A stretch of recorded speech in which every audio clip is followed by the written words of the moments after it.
nagkaroon ng conditional release, di ba? Yes. Okay.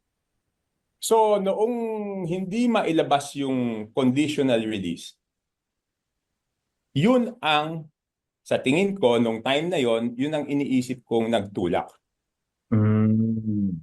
na ituloy yung impeachment para meron silang magamit at sabihin na kailangan natin ilabas yung conditional release kasi pumirma tong mga to. And later on, I was proven correct. Yun yung duda ko noong ginagawa nila yan. Okay? Because there is no reason eh. Sasabihin ba may clamor? There was no clamor.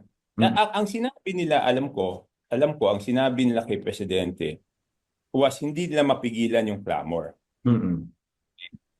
Pero, RG, common sense naman, sinong politiko ang gustong may kaaway ka at gusto mong awayin yung Vice President entering an election?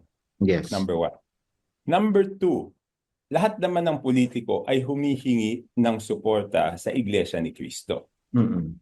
So, ang gustong mag-vote ng impeachment nung nag-rally na ang Iglesia ni Cristo supporting the call of the President na wag ituloy yung impeachment.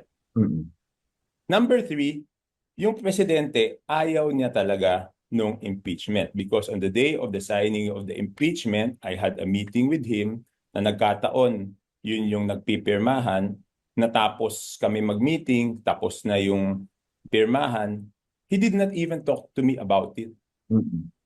Hindi naman niya sinabi, bakit hindi ka pumirma? Bakit hindi man niya sinabi na naka 215. Hindi niya talaga pinag-usapan. Kung hindi ako pumirma at gusto niya yan, di dapat natanggal na ako, di ba? So, paano ko masabi na yung conditional release ang naging motivation?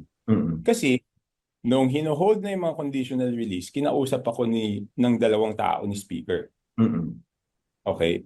So, rene-request nila na ma-release yung mga conditional release. Sabi ko, hindi pwede. Sabi nila, paano yung mga yan pumirma sa impeachment? So, sabi ko, sino nag-authorize sa inyo ipangako yan? So, I cleared with the President. Sabi ko, sir, kasi ganito